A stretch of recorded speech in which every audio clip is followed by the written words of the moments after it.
You have parish orphans and retrogrades.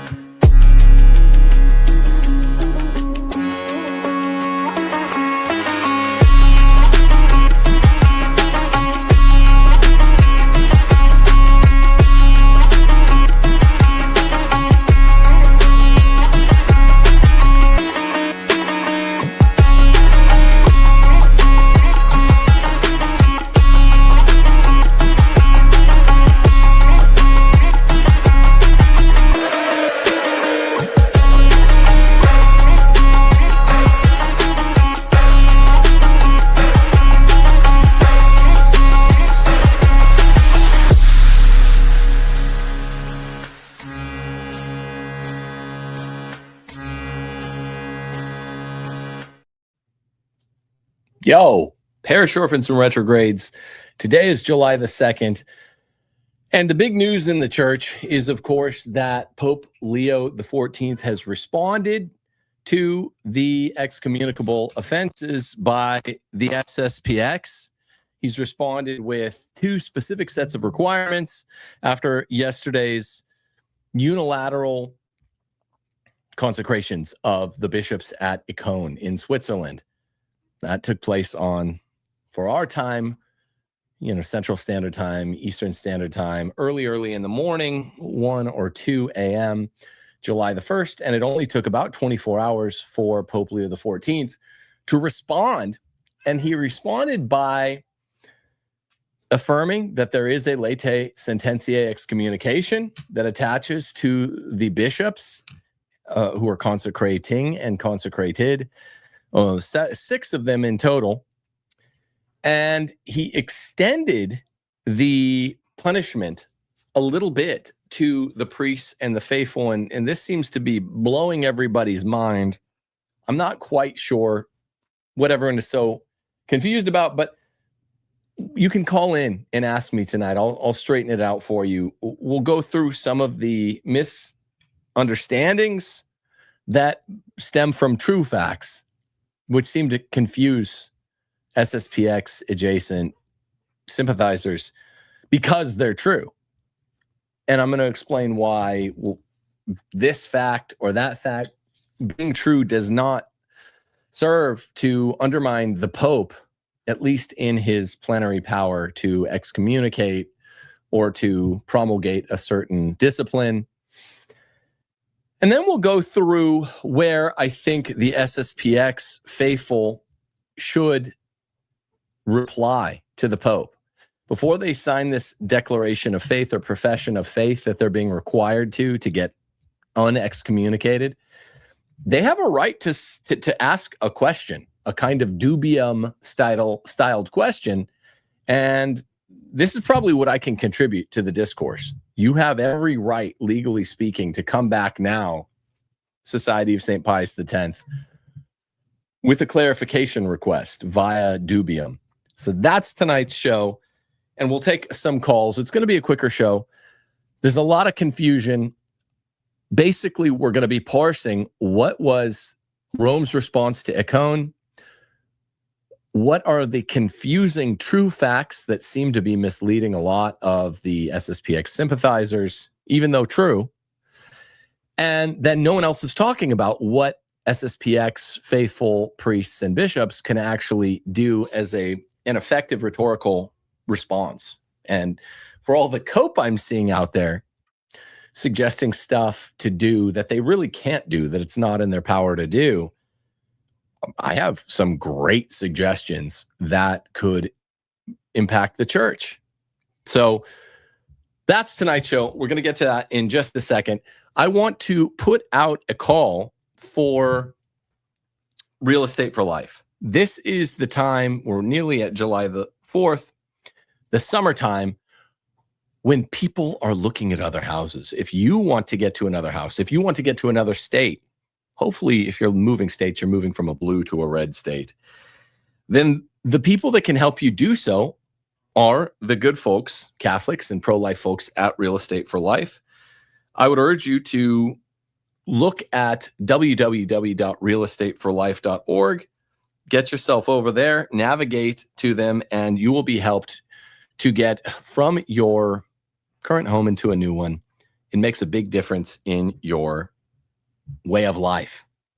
And I can tell you now, almost 6 years after I moved from a very blue state to a very red state, it makes quite a difference in one's quality of life. Also, if you want to help this channel, forget even, we can always use locals, $12 a month subscribers. That's awesome, but don't even worry about that. Everyone's tight right now.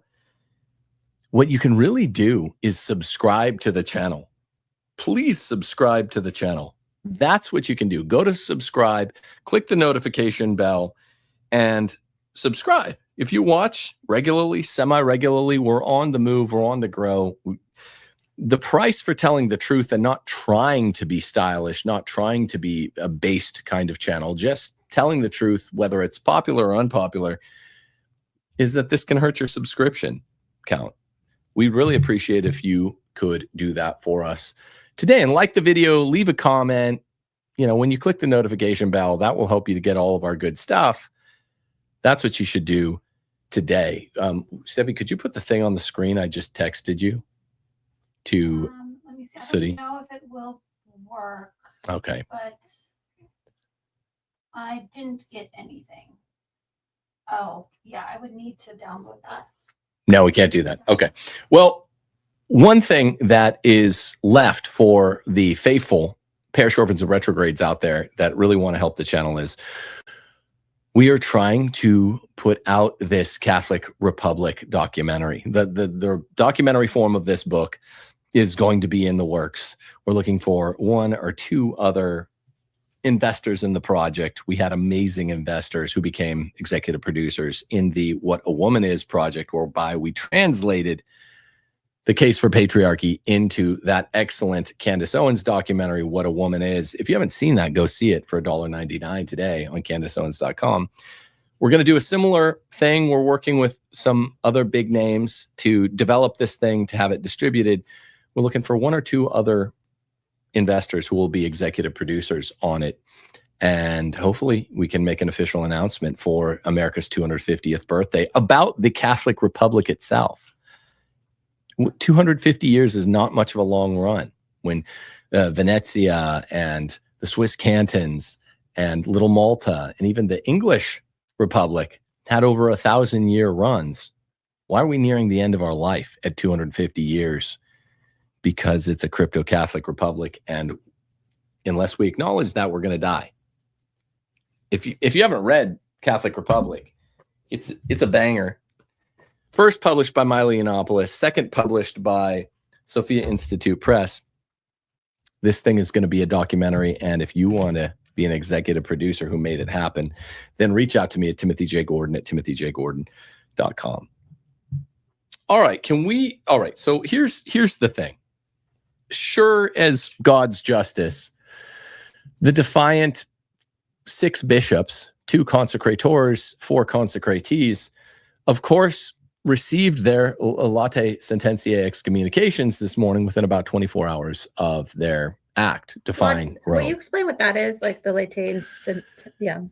It's an excommunication that is incurred by one's own actions. Now, people often misunderstand it as being, a penalty that's applied the moment that you took a bad action. It usually requires some sort of canonical register, like the Pope saying, "That's on you, ×2 and back to you," like we used to say in the 90s. And now the Pope's done that. So latae sententiae just means it's sort of self-imposed.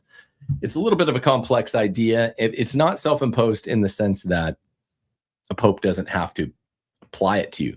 The Pope still has to pin the tail on the donkey. That happened this morning, July the 2nd. And he's saying, if you want to get out from under the thumb of Rome, if you want to get out from under the cloud of this penalty, excommunication, grievous penalty, then what you have to do is a little bit more if you're an SSPX bishop, a little bit less if you're SSPX priest, and still quite a bit less if you're an SSPX regular goer. We'll talk about the technical aspects of this thing when Steph reads the 2 letters that the Pope sent. But first, I just want to opine for 2 minutes about the fact that people are acting surprised. SSPX supporters are acting surprised. This is what happens when anytime in the history of the church that a group ordains its own bishops and Rome said, don't do it. Absolutely. So it's not a surprise. Now, people will say, they'll go through these different various copes. They'll say, well, Tucho Fernandez, our current DDF prefect, is a pervert and a weirdo. And I thought you didn't like him, Tim. He is a pervert. He is a weirdo. I don't like him. I told you yesterday, if I'm sitting in the room with Tucho and Superior General of SSPX, Davide Pagliarani, I want to sit next to Pagliarani, right? I don't want to, you could catch something from Tucho. I don't want him trying to heal me with his mouth. It's got nothing to do with the purview of the papacy. It has nothing to do with the universal jurisdiction of the papacy. I'll read you a section in Pastor Eternus that makes this really clear. Okay. But so it doesn't suffice to say Tucho's a pervert and the Pope is a Chicago deep church politician, statesman, theologian. I don't care. Rome, that is, has the right to complete disciplinary autocracy in this regard. So don't hit me with Tucho as a pervert. I'm seeing a lot of that on Twitter. Doesn't matter. I know perverts have reigned in the See of Peter from time to time over the last 2,000 years. If you doubt this, then go through my 267 Popes 3-part episode that I did back in March. I did it specifically because I knew stuff like this was coming down the pipe with Pope Leo XIV, specifically for that reason. There was a 72 or 68 year period in the 900s before any significant groups split off of the church, before the Eastern Orthodox did, when it was called the pornocracy, when the popes were such bad men that they called it a pornocracy or a rule by harlots. Doesn't mean you get to disobey the Pope when he does give you an order that is in his right to give. So I know Tucho's a pervert. I don't know what's wrong with the simpletons out there that think that this means that the Pope doesn't have any sort of plenary authority just because his DDF is a weirdo or because Leo XIV himself is a politician, statesman, churchman. Doesn't matter. They'll also say, well, I don't know what excommunication means. And that's also just surprising because I'll note people that I've dialogued with on Twitter saying, well, what does excommunication really mean? Excommunication means canonically to be dissevered from the faithful of the church. And I was being asked by, I think it was Kev Pasovic, who's a friend of mine. We were on a group chat. He was saying, well, are they going to do China next? I'm like, well, probably not, but I hope so. And he said, well, they're going to do the Protestants next. And I said, well, look, before you can get thrown out of Target, you have to be in Target. That's what Steph said, right? You can't get kicked out of Target for talking too loud on your cell phone. For fighting in Target. And fighting in Target. You know who we're talking about. You know what? And on cruise ships. On cruise ships. And the Cracker Barrel. Yeah. And the Waffle House. Not the Cracker Barrel. The end bucket. Yeah. The end bucket. But you can't get kicked out if you're not in the club. So no, it's not going to happen to the Protestants. You can't excommunicate a Protestant because they're not in the church. But an excommunication is a canonical disseverance from the faithful, and it's serious. Serious as a heart attack. The next level of cope where you're like, oh my gosh, these people are amazing in a bad way. They'll say the excommunication wasn't done right.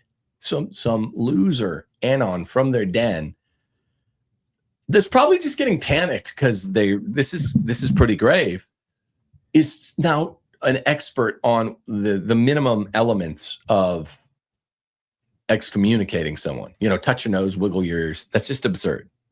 The excommunications were done within the proper scope of authority of Pontifex Maximus, the See of Rome. He absolutely has the authority to, I'm going to read from Pastor Eternus, which is the Vatican I, the governing document that a lot of EOs don't like and old Catholics don't like. But everybody else pretty much is square with it unless they split off from the church 150 years ago. We didn't Fourth, address. Oh, sorry. yeah. Fourthly, you know, they say China, Germany, et cetera. James Martin. It's kind of a repeat of what Kev Posobiec said to me. I said, that would be great. I would love it. I'd be more stoked if China and Germany, the German Synod away, Father James Martin, SJ, The naughty pet. the naughty pet, if he would be personally excommunicated and tossed out on his ear, you know, for not wearing trousers in the leather bar, for not wearing his chaps. I would love that. But these are, as you know, these are Pope Leo's homeboys. So you can't expect fair treatment. You can't expect equity from a leftist pope. And that's what we got now. That doesn't invalidate the excommunications of people that really are canonically excommunicable. Are you guys morons if you think this? I don't think you guys are, but like, I don't understand. More Not we understand. forgot. How about the claim that people who listen to the Pope are following him into error on this? Yeah, that's like two of the marks of the church you're saying don't exist. If the church, the visible sign of unity on earth, I was debating this against Jay Dyer like twice last summer and once against that goofy Freemason. If you think that by following the Pope you are led into error, and you're not Catholic, you never were Catholic. Literally, one holy Catholic apostolic, those are the four marks of the church announced at Nicaea. And guess what? The Pope is the sign of unity, the instantiation of all four of those. One holy Catholic apostolic. What about the claim that the FSSP are next? The FSSP have not unilaterally ordained bishops without Rome's permission to thumb their nose at Rome. They would be next if they did that. They broke off from the SSPX, if you don't know, in 1988 because they're like, we're not going to be excommunicated over your guys' defiance, your guys' pride mass, pride consecrations. Now, that doesn't mean that FSSP doesn't agree with basically all the line item positions of SSPX. They just don't agree that this is a right prudential decision. That you're going someplace we can't follow. I saw a priest on Twitter say that the excommunication is invalid because you can't excommunicate people for their thoughts. Because I think there was some speculation that to adhere to the schismatic spirit, it's more of like a mental thing. It's not necessarily an act. So could you address that? Because that I saw was getting some traction. Okay, we'll go quickly through what it means to formally cooperate with grave evil, to proximately materially cooperate with it, and to remotely materially cooperate with it. There are three options, okay? But first, let me read from the Holy Sacred Constitution, the document Pastora Aeternus from the Sacred Ecumenical Council of Vatican I, which ran in the 8th decade of the 19th century and was interrupted by the Franco-Prussian War. Vatican II was supposed to be its continuation, but thanks a lot to Ratzinger and Ronner, his best friend at the time, they changed the program. So any of you trads out there that still think Ratzinger is a good guy, you're wrong. Okay? This is Vatican I, Pastora Aeternus. Listen up, listen good, listen carefully. This is not Timothy J. Gordon's opinion. This is the teaching of Holy Mother Church. Wherefore, we teach and declare that the Roman Church, by the disposition of the Lord, holds the primacy of ordinary power over all the other churches. This is from the Pentarchy, when primates were considered the leader of their own little corner of the church, from the Pentarchy days of the church. There's only one church, obviously. They don't mean ecclesiologically the other churches. They just mean from the Pentarchical days, when we would talk about a Greek church, a Coptic church, things like that. Before there was a real threat of schism in 1054, before it was a reality, I should say, they could talk about the different churches and they just knew they were talking about a different one of the points of the Pentarchy, a different primatial subsidiarian diocese. And that this power of jurisdiction, the primary of ordinary power, the power of jurisdiction of the Roman pontiff, which is truly episcopal, meaning because he's the bishop of Rome, the lead see, is immediate. It's immediate. This means it's not mediated by what? Who would it be mediated by, do you think? If you misunderstand that. By the individual bishops. This means, so if Rome wants to make some pronouncement, the Holy See of Rome's power is not mediated by, hey, you have to check with the bishop, with my bishop to tell me something. That's not how it works. It's immediate, meaning the Pope in Rome can say something to my bishop here in South Mississippi, or he can say something directly to me here in South Mississippi. He doesn't have to check. Even though they're collegial and they're brother bishops, it's immediate rather than mediated. To which all, of whatever right and dignity, both pastors and faithful, meaning priests and the laity, both individually and collectively, meaning he can bind all the priests together, all the laity together, or all the priests and laity together. There's a lot of confusion about surprising stuff, so I'm just breaking it down as much as I can. Both individually and collectively are bound to submit by the duty of hierarchical subordination and true obedience. This means mind and will. Not only in matters concerning faith and morals, which is what we would call doctrine, irreformable doctrine, and dogma, but also in those matters which concern the disciplines and the government of the church throughout the world. Oof. Okay. Given that I think that the last 7 popes, to varying extents, all have entertained modernism, are informed by modernism. This is not something that I'm celebrating in its heyday, in my day. It's just a fact. The only reason I'm saying it like it's a mic drop is because there's so many retarded idiots out there that today on Twitter were saying, Tucho's a pervert, so I don't have to follow him. The excommunication you didn't wiggle your nose and touch your toes, so we don't have to follow it. China and Germany present the opposition view in what's called a double standard. And until they're excommunicated, we're not really. So blah, blah, blah. I mean, you're just hearing all kinds of retarded idiocy out the mouths of the SSPX and their glazers.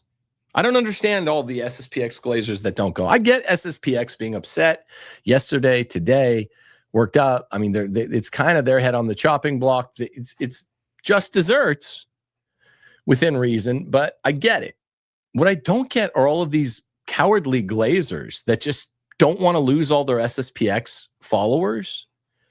And I'm friendly to the SSPX. I mainly have the same worldview as they do. I don't agree about obediential discipline, but that's about it. That's about it. That's the only thing majorly that divides us. That and, most of the faithful that attend their chapels, they can't bench the bar. That also divides us. But I don't understand why the glazers and the SSPX faithful and the SSPX priests alike they miss this closing clause, but also in those matters which concern the disciplines and government of the church throughout the world. So this is an easy matter, disciplines. If we're talking about the Mass, the rite, consecrations, these are disciplines. It's standard, unchallenged, unchecked power of the Pope. The doctrinal stuff is more interesting. What if the Pope is actually trying to kind of bend doctrine the way Francis did a lot, the way that JP2 did some, the way that even Benedict did some, in my view, the way Paul VI did some.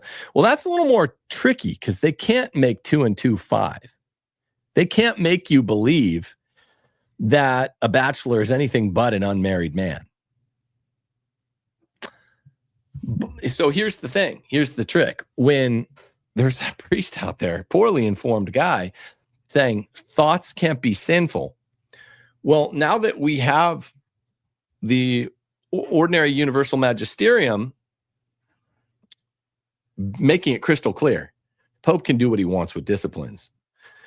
And you have a society of St. Pius X who's made it equally crystal clear that they are just going to thumb their nose at Rome and do whatever they want vis-a-vis disciplines. Well, so they're in grave error, right? And they just got excommunicated. Now the question of formal cooperation presents itself. Formal cooperation means when you cooperate with someone and intent specifies form. So if you cooperate, let's say, by voting for a Democrat politician who's pro-abortion, the difference between sin and not sin is literally distinguished by, are you rooting for them and voting for them, this Democrat, because of their pro-life position or in spite of their pro-life position? There's the exterior part of the act. This is the interior part of the act where intent specifies form.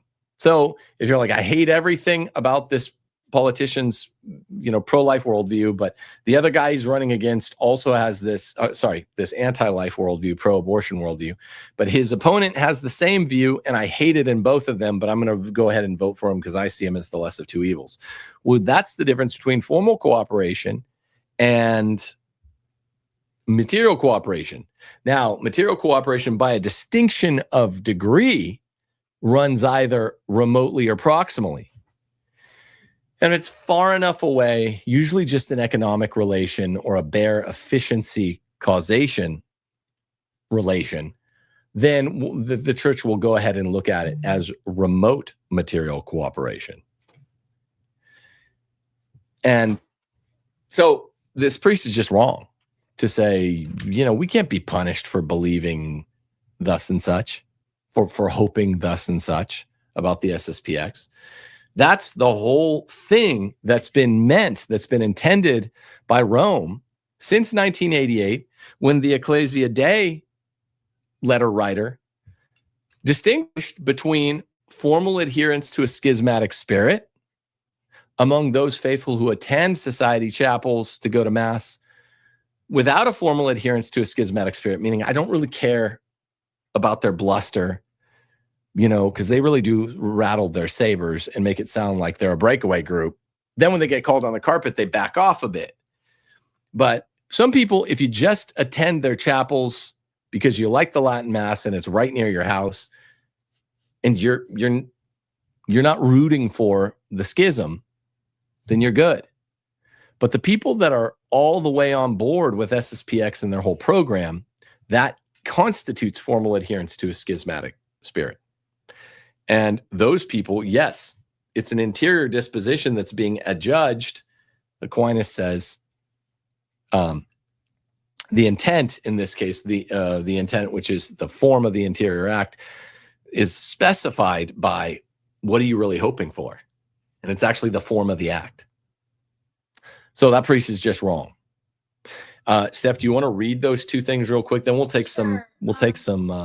Is it okay real fast if I just read? So with the excommunication this morning, there were two documents that were initially released. And it was first the decree of excommunication, which basically listed who was being excommunicated, mainly the bishops that were participating in the SSPX bishops. And then alongside it was the explanatory note. And I think a lot of people were interested in what that had to say in particular. So it gives some directives to the faithful and to the bishops. And it says, in regard from now on, 1, the sacred ministers belonging to the priestly fraternity of St. Pius are in schism and therefore be considered schismatic. And then they give some references, resulting in the excommunication provided by law.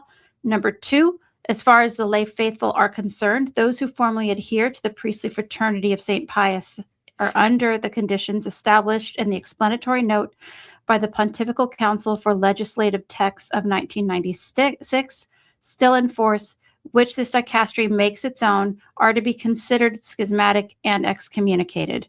Finally, those are the people who formally adhere to a schismatic spirit. Okay, go ahead. Third, finally, the holy people of God are warned that the sacred ministers of the priestly fraternity of St. Pius illicitly administer the sacraments, and that the sacraments of penance administered by them and the marriage assisted by them are invalid. So, I mean, I think some people were a bit surprised that it extended beyond just the bishops themselves and actually went into telling the lay faithful what to do. So those are some directives there. And then you said you wanted me to read. Well, remember, in the year of mercy, Pope Francis gave those faculties back to society priests to hear confessions and to oversee weddings, to officiate at weddings.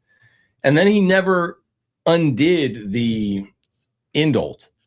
So people were saying, oh, this signals the fact that SSPX isn't excommunicated. They have a normal canonical status. They were spiking the football, and it was like, no, this is just Francis being confusing. Look. And my little brother debated Jeff Kastman over this. You know, is the unilateral consecration in 1988 or any future one, is that a schismatic act? And it's idiotic that anyone would take the other side in this debate. It's just QED. Dave Gordon was right. That doesn't mean I like Tuccio, because I don't. That doesn't mean I dislike the SSPX, because I don't. I like the SSPX general worldview, minus their obediential outlook. And I generally dislike Tuccio and this entire Roman See, but that doesn't mean that they're wrong just because of my private bias. So further, I think later in the day, we had news from Michael Haynes that the Vatican is now ordering priests and the laity to sign these two documents if they leave the SSPX in order to be in full communion with Rome again. To get unexcommunicated. So I'll read those documents, so bear with me here. The first one is titled the Profession of Faith.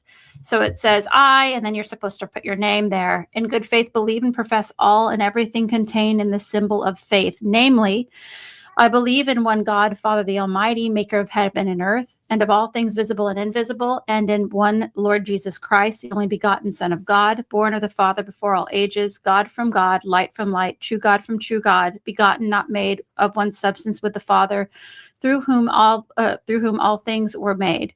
For us men and for our salvation came down from heaven and was incarnate by the Holy Spirit of the Virgin Mary and became man. He was also crucified for us under Pontius Pilate, suffered and was buried, and he rose again on the third day according to the scriptures, and ascended into heaven, and sits at the right hand of the Father, and will come again in glory to judge the living and the dead, whose kingdom will have no end. And in the Holy Spirit, the Lord, the giver of life, who proceeds from the Father and the Son, who together with the Father and Son is worshipped and glorified, who spoke through the prophets, and in the one holy Catholic and Apostolic Church, I confess one baptism for the forgiveness of sins. I look forward to the resurrection of the dead and the life of the world to come. Amen. And then it says, with firm faith, I also believe that all that is contained in the Word of God, whether written or handed down, with which the Church, either by solemn judgment or by her ordinary and universal magisterium, proposes as to be believed as divinely revealed. I also firmly embrace and uphold all and every teaching regarding the doctrine of faith, of morals definitively taught by the Church. Furthermore, with religious obedience of will and intellect, I adhere to the doctrines proclaimed by either the Roman Pontiff or the College of Bishops when they exercise the authentic magisterium, even when they do not intend to proclaim them definitively at that moment. And then you're supposed to sign and date that first page. And the second one, let's put that one on the screen too. I'm sorry. I'll talk about where I'm upset with Rome and would give some point of departure that I think SSPX people ought to consider. Not a literal point of departure, but something they should complain about. The second one, I'm sorry. No, go ahead. The second form that they all have to sign is the formula of adherence. And again, it's I, and you put your name.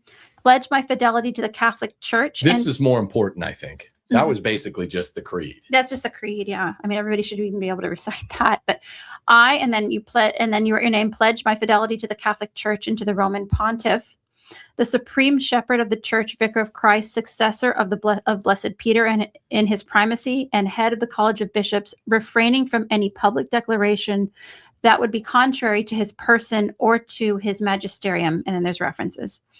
I accept the doctrine of faith set forth in number 25 of the Dogmatic Constitution Lumen Gentium of the Second Vatican Council regarding the magisterium of the Church and the obligation to adhere to it.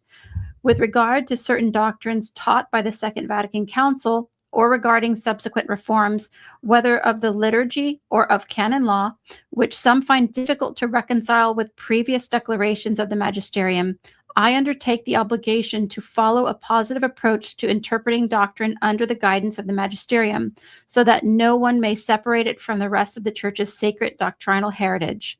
I also declare that I accept the validity of the sacrifice of the Mass and the sacrament celebrated with the intention of doing what the Church does, and according to the rites found in the official editions of the Roman Missal and the rituals published by the Supreme Pontiffs Paul and John Paul II. Finally, I promise to adhere to a common discipline of the Church and its laws, first and foremost, those contained in the Code of Canon Law promulgated by Pope John Paul II. I have signed all of the above with my own hand, and then you have a place to write your name and date. So those are the two documents that the Vatican is now requiring not only the SSPX bishops and clergy, but also the lay faithful that attend their chapels. Yeah, so Lumen Gentium chapter 25 is a paragraph in a council document that is strange here, that irks me. What they want is religious submission of mind and will shown in a special way to the authentic magisterium of the Roman Pontiff, even when he's not speaking ex cathedra, which is funky. That's a funky one, because that's saying, so this is tricky. I'll say this on their behalf, the SSPX.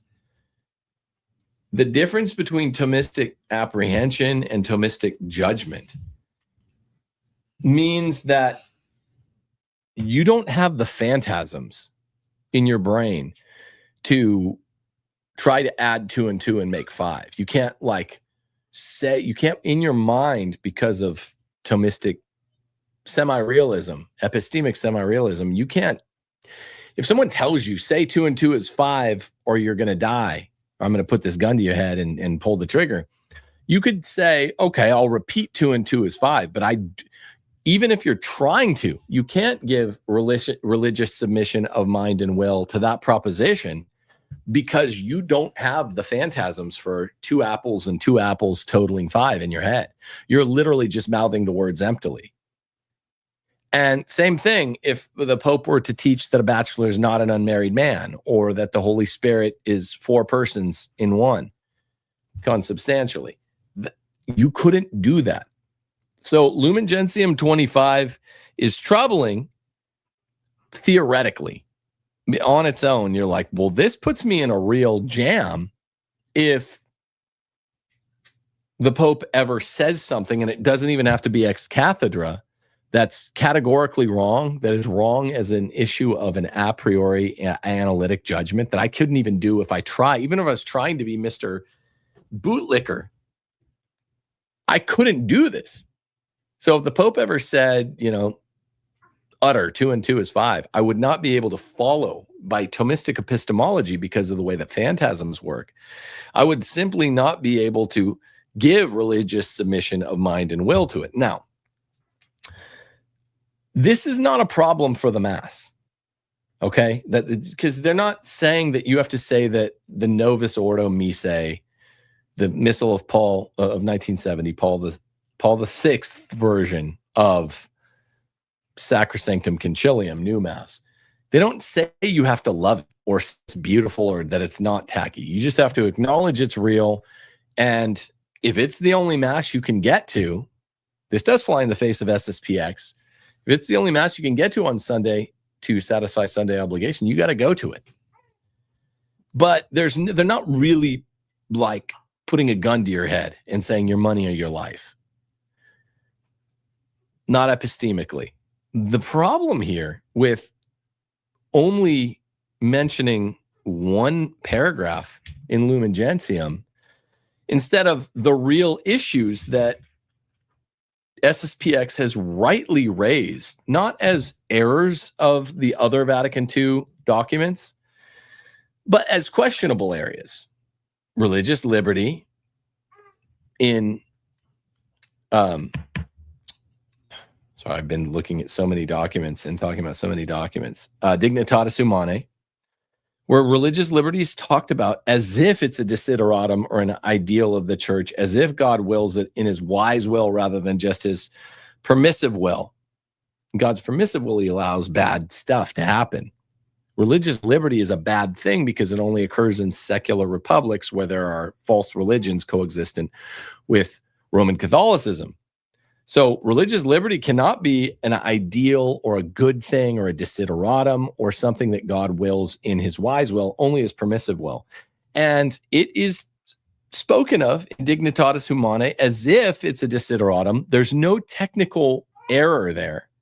But I thought that if Pope Leo is really this champion of dialogue, and I do think he has the right to excommunicate them, but I thought he would put it to him and be like, well, what is your guys' issue with the way that it's phrased in Dignitatis Humanae? And then they could just say, look, Pope Leo, if you just, can we just utter it in our own words? Can we say religious liberty is fine as a workaround in non-sacred polities? Can we say that? Yes. Religious liberty is kosher as a bad third option in secular republics.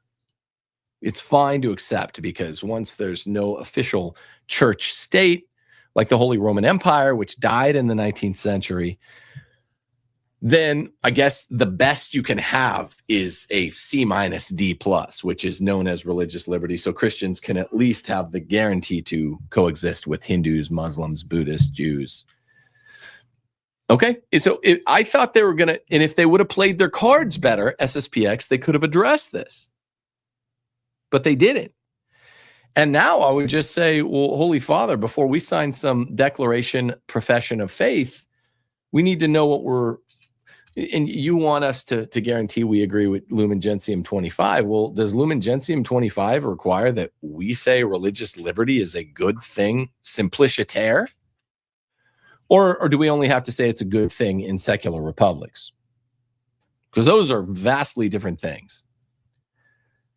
Also, what about the sketchy passages in Nostra Aetate, Gaudium et Spes, and even a couple in Lumen Gentium on, in turn, the infidels, Jews and Muslims who worship the one true God, but wrongly and don't acknowledge that he's tripartite triune. Those are infidels. Can we acknowledge that, yeah, they might worship the one true God, but they're going to hell unless they worship Jesus and the Holy Spirit? Can we acknowledge that? Because there's some vague spots in Lumen Gentium and the other two documents there. And then same vis-a-vis the pagans, not infidels, but pagans like the Buddhists mentioned, they believe they can get to nirvana by doing their funky little shit. And the Hindus who believe they can, get to Vedantic paradise by doing their funky little stuff. Can we say they believe that, but they're wrong?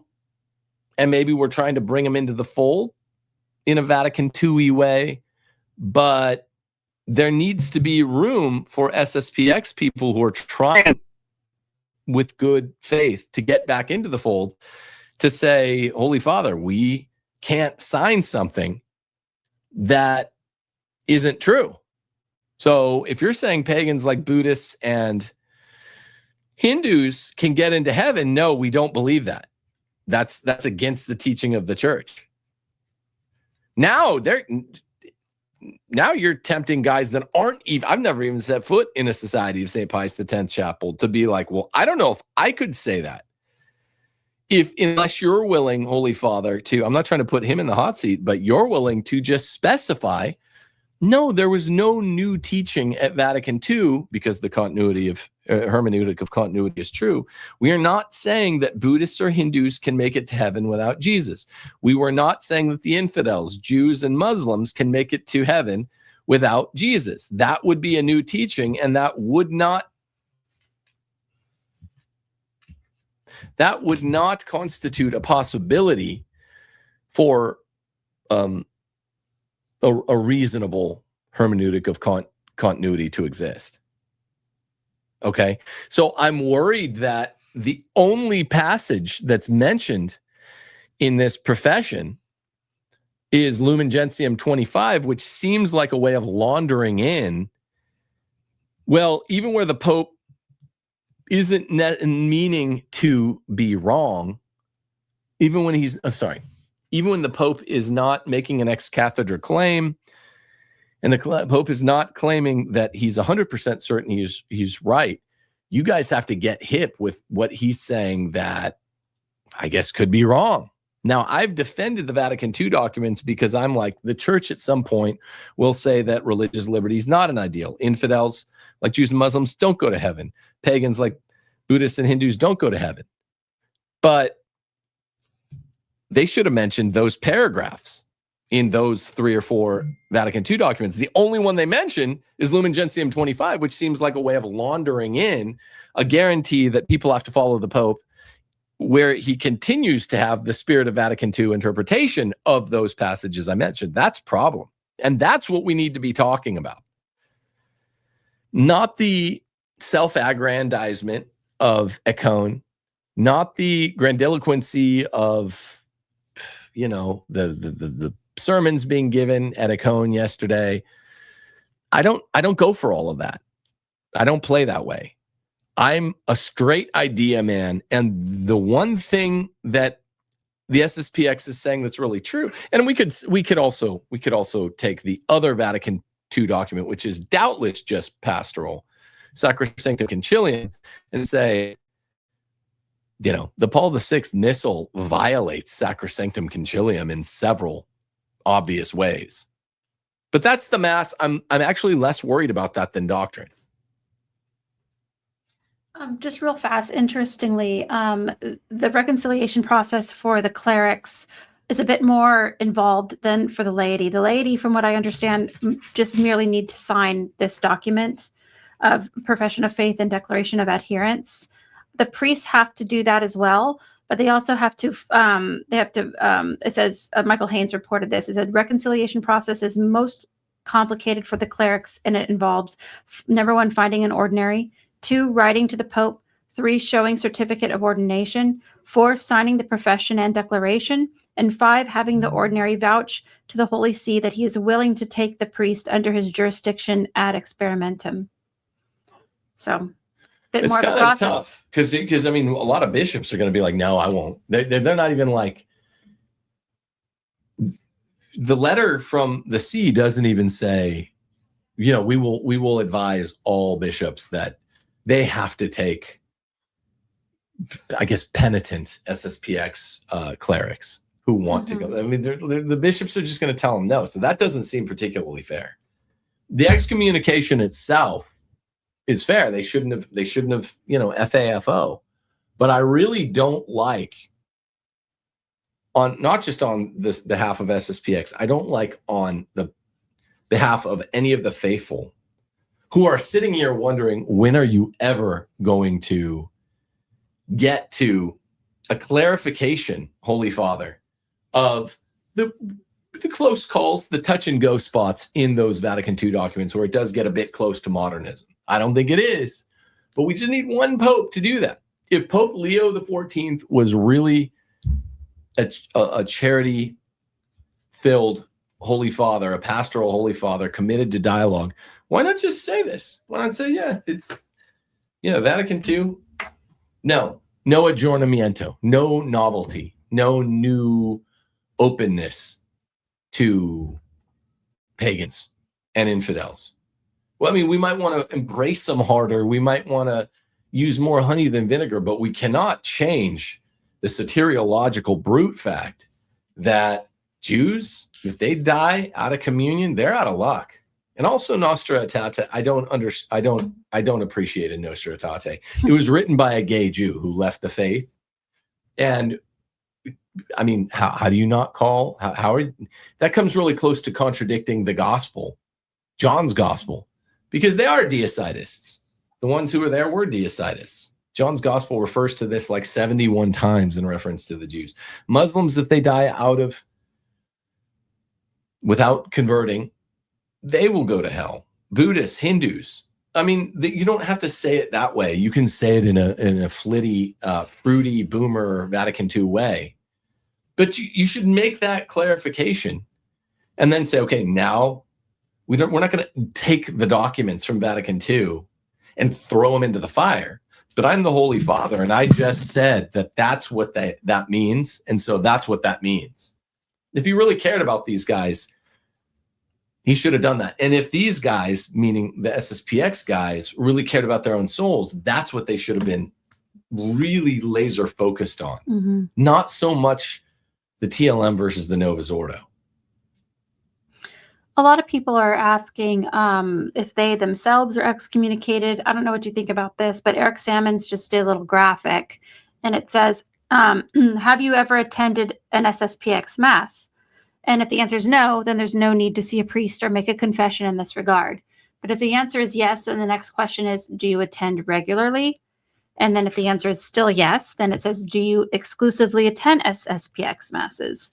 And if you're still answering yes, it says, do you freely and consciously share the substance of the SSX schism? For example, did you support the Episcopal consecrations in spite of the lack of papal mandate? And if you still answer yes, then you have to see a priest in full communion to determine if you need to have an excommunication lifted by your bishop. So that's helpful. That's a helpful thing that Eric did. Little decision tree there. I find that helpful. So if you've never gone like me, you don't have to worry about it.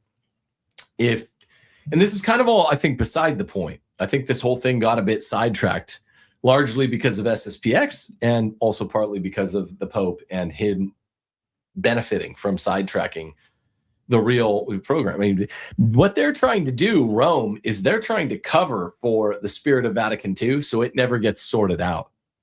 You can't hold. Why do I have such a echo? You can't hold that the spirit of Vatican II is distinguishable from the documents of Vatican II, but but then also simultaneously hold that the faithful is bound to the spirit of Vatican II interpretation of the documents. That doesn't work. The hermeneutic of continuity, which has never been decided upon yet, needs to be intoned by some baller, faithful Pope of the future, not this coward, I think cowardly Pope Leo XIV at best, maybe leftist like Francis. He's not going to say the spirit of Vatican II is not contained in the documents. It's not because it was an extrapolation of the documents, but every leader at the level of the chancery, the diocese, the curia, every pope since then has really talked, even Benedict to some extent, has really talked as if the spirit of Vatican II is what emanates out of the documents of Vatican II. And that's what I really, because I'm an idea man, I just wanted someone to train all of their forensic laser power on that square inch. Use all of your explosive, argumentative, forensic power on that square inch. So just, Holy Father, look, I believe, I've never been SSPX. I'm me. Hey, Holy Father, it's me, Timothy J. Gordon.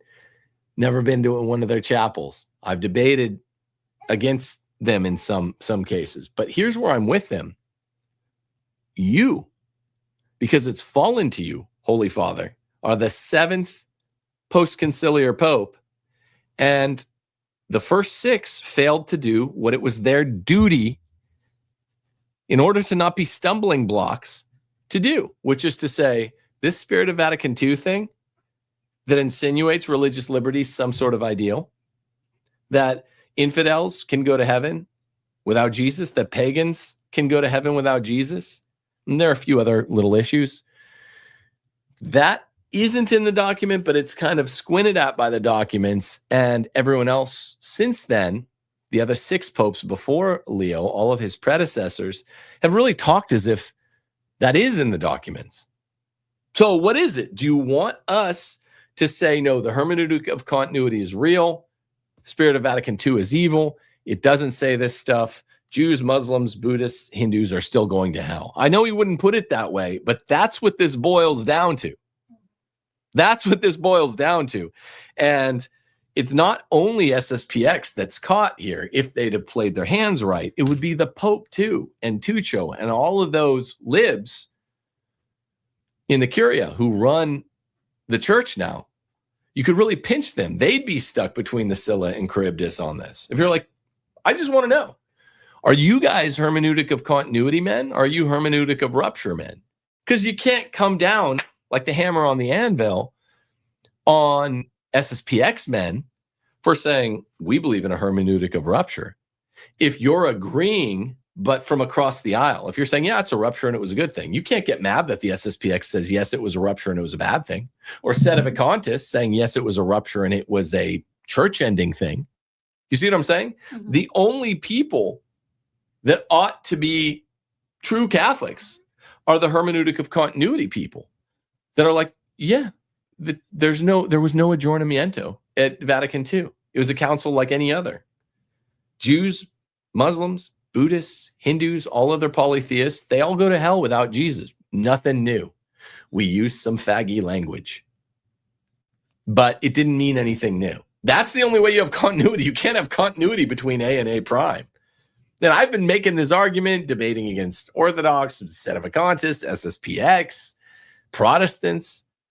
I'm going to bat for the church, and I'm also not attending the SSPX chapels. Now the Pope's got to, some Pope at some point is going to be a good man again, a good leader again, and is going to affirm this. Oh, and by the way, religious liberty is horrible. Religious liberty only exists because society is all crumbled, namely the Holy Roman Empire crumbled, and we need to get back to having a sacred polity somewhere on earth. And in that sacred polity, you bet your bottom dollar we're not going to have religious liberty. Can you address? I saw a lot of these kind of like chest beating posts.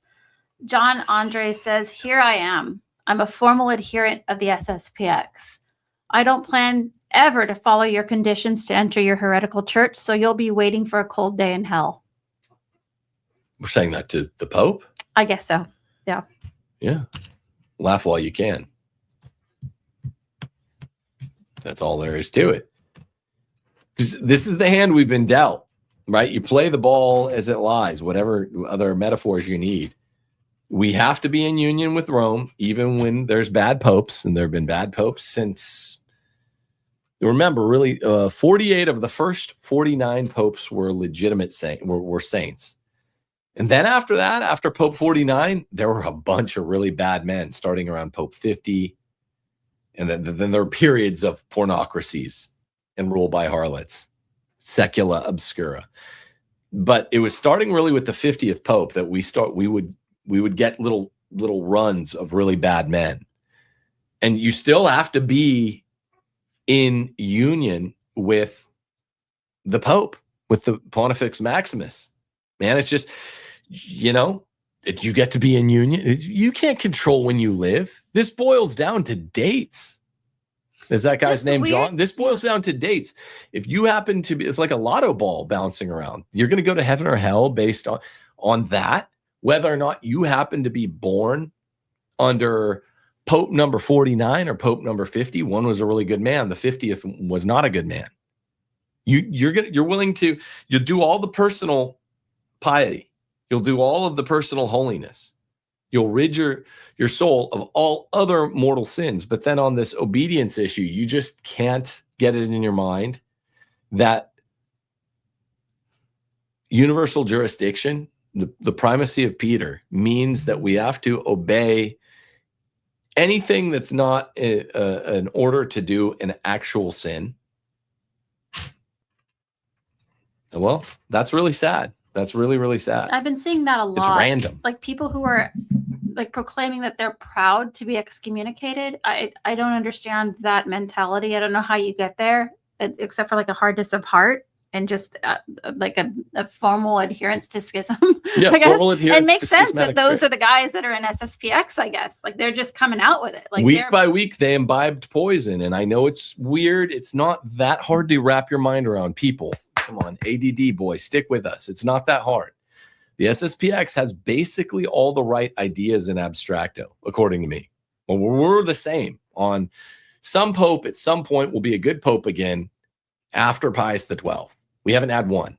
And that pope, we will know him by his fruit. And what will his fruit be? He'll just say what I just said. All of these close call spots in the Vatican II documents, the 4 or 5 sexy ones that everyone talks about, he'll go, nope, nope, nope, nope, nope. No aggiornamento there. No newness there. No novelty. Nope. Religious liberty is not a thing. It's tolerable in secular societies, but it's not an ideal. It's still bad. It's a lesser evil. It's not an ideal. Infidels and pagans still screwed without Jesus. However he wants to say it. I like a guy that talks really straight. So I'm with the SSPX on that. The only thing I'm with Rome on that makes it seem like I'm with them on everything else is obedience. We have to obey even if we fall, as we do, in a rule by harlots. They've happened all in little runs all throughout the centuries. You don't get to just be Orthodox or be a Sede or be an SSPX that does whatever you want. So It's really sad. It's really sad that some people, from inability to distinguish, or maybe some distinctions without differences, maybe the opposite problem, just a lack of failure of abstraction. You just can't figure it out. I saw people making shirts that say excommunicated, you know, like people saying that they were like purposely going to start going to the SSPX now. I'm just Did like, you? Yeah, oh yeah. It's like women shouting their abortion. Yeah, Do you get it? I mean, it's perverted. It's perverse. It's disordered. Yeah. Like you said, Steph, this is what formal adherence to a schismatic spirit looks like. It's shouting your abortion. Right. So have we gotten to the section of the show where we're going to let people call in? Yeah, let's do it because I'm. Okay, so this has been Tim tiring. and our son are redoing our deck.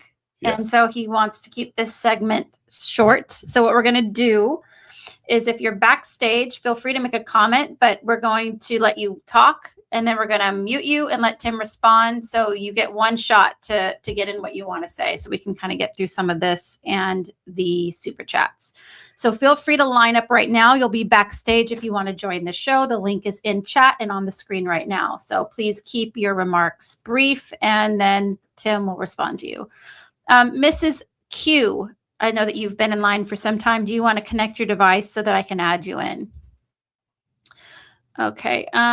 Next, while she's doing that, let me do this first. We'll add James to the show. Let me see here. James, just 1 second. Bear with me. All right, there you are, James. Yeah. I'm a regular. Oh, it's James. What's up, man? I'm a regular. Okay. Hope all's well. Three quick comments.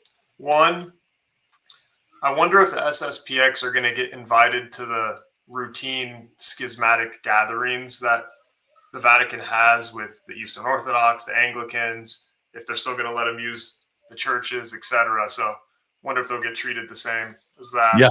Yeah. Two, good comment. There's an issue, the ipso facto issue. I think there's a key distinction in terms of divine law and canon law. It's a deep issue, but it needs to be said. As a matter of divine law, this is the key issue with sins against the faith. Schism is a sin against the faith, as is heresy and apostasy. They're categorically different. That's what makes everything different than the pornocracy examples you give with bad popes. There's bad popes and there's heretical popes, apostate popes. And so I think this is a key issue, because that ipso facto mention, it actually supports the sede vacantist position about sins against the faith. There's an automatic divine law that's at play. The canon law, the declaring in an external forum, carries with it, that process carries with it additional penalties, but being cut off from the church That's the key issue. And the last point is this whole thing is, and this is why you should engage Brother Peter, and people should go look at Most Holy Family Monastery material on this, because it's all about the imperial cult. It's all about causing worship of the imperial cult. This is the Rome that has returned. That's why they're all sainted popes. You can't say they're bad popes. If you're in the Novus Ordo, I don't know how you sit there and say these are bad popes, weak popes. They're saints. They're blesseds. You can't say they're weak. How do you do that? You're obligated to venerate them. And so this is all about making people adhere to the Vatican II sect in that religion, which is saying people are saved outside of it. I don't know how you say it's not. The SSPX themselves, in trying to defend themselves, showed their own heresy, saying, yes, people outside the church are saved through this non-sacramental means. And it cuts to the whole heart of this issue. People have to make a choice. Are you going to adhere to the sheep's clothes, the clothes in the buildings, or are you going to recognize the wolf and actually follow the infallible teachings, the dogmas, what the real faith is, the fact that the faith is necessary? You must believe in Jesus. You must be baptized. That's the dividing line that we're at. All right, thank you, James. I'll let Tim respond. Yeah, so it is true that there's divine law and canon law. Canon law never rises to anywhere prominent, anywhere near prominent enough to challenge the edicts of divine law. And therefore, if any popes had truly been schismatics, which is what we're talking about. You confused me for a second, because we're talking about the SSPX are schismatic and cut themselves off from the faithful. If any popes had done this, then you're right. Then there would be an automatic sort of supplied jurisdiction. You know, no one knows exactly what it would look like, but the popes would automatically be cut off, and you wouldn't owe them obedience. What we're disagreeing about, you and I have, of course, is the minor issue as to whether or not that's happened with any of the popes, John the 23rd through Leo the 14th. I say no, you say yes. As to what was the other issue when people line up three questions, you know, I have a pretty encyclopedic. He was making the point that about sainted people who are. Yeah, so that's a question that is sort of an area that needs to be adjudicated and hasn't been adjudicated yet, whether canonizations of saints are de fide dogma. And of course, until it turns out to probably be a really, really important thing to be adjudicated by the church, because I'm very confident that, like, Francis I is not a saint, and he'll probably be canonized or beatified at some point. I agree. John the 23rd was not a sainted man. Paul VI was not a saint. I mean, I don't think that they led the lives of saints. So it turns a relatively trivial matter into a really, really important matter that the church is going to have to adjudicate some later time. Now, it's really important that the church adjudicated at a later time because of the nature of binding, the contingent nature of binding and loosing. I want it to be adjudicated not now, but later. And then later they'll say, well, look at all the crummy men in this pornocracy, you know, from John the 23rd to whenever the pornocracy ends. I don't think it's going to end with Leo the 14th. So we can't say that those canonizations were de fide, but there's nothing now that forces you to believe magisterially that they're de fide. It's as yet unheard by the High Court. Okay, next is Mrs. Q. We'll add you to the stage. Here we go. Here you are. I have nothing to add. Just want to say thank you for your show. Oh, that's very kind. Thank you very much. Thank you. That's a lovely surprise. Yeah, God bless. Thanks. We're doing our best to keep people real out here, keep the faith, keep people from flying off the bark, left side, right side, whatever. I have to ask, how old is your baby? She was born on the 23rd of May, so 6 weeks almost. Okay, so she's like yours. Yeah, we're right in line. I have one very similar to that right now. Yeah, just a month younger than little Adelaide, who's right here. The best times of my life are holding a baby. Amen to that. Thank you so much. God bless you and your baby and your family. David is next. Hi, David. Oh yeah, great show too. I love it. You're the best on of all the Catholic pundits. So, but to my question, so St. Thomas Aquinas says in Secundae 39 that schism is defined as a sin against church unity. Mhm. So Mhm. let's rebase this whole debate focusing on church unity. Let's look at the two sides. The Pope. Don't you think a Pope has ever committed a sin against church unity? Secondly, the SSPX.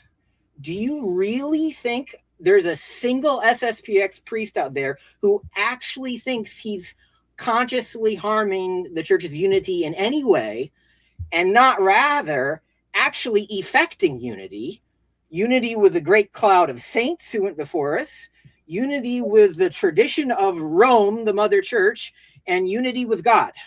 That's my question. Thank you, David. I'll let Tim respond. Thank you for joining the show. Yeah, thanks. I wrote something pretty good on this just this morning.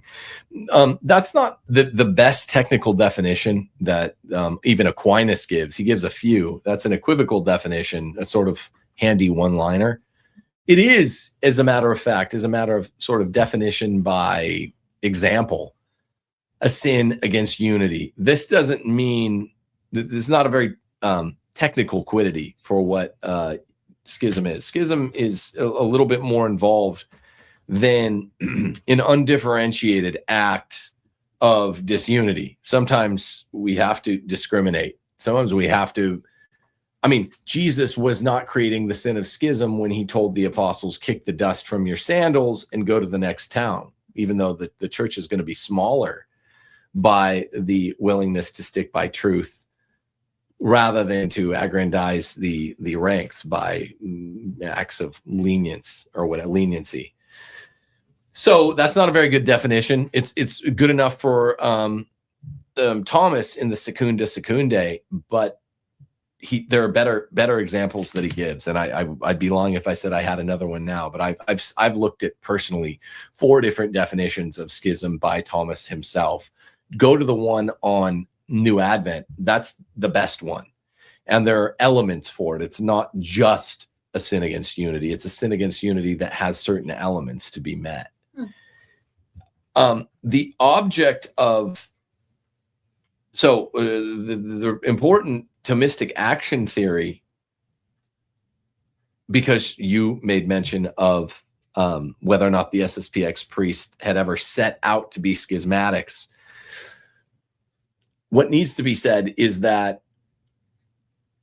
in order to sin, you don't have to specify you don't have to name the object of your sin. You specify it through your intent. So you could do something schismatic and say and call your schismatic act noble as you do it, which is the first principle of practical reason. This is how synderesis works. Like Thomas Aquinas says this. No one would ever do something unjust to themselves, Aristotle says.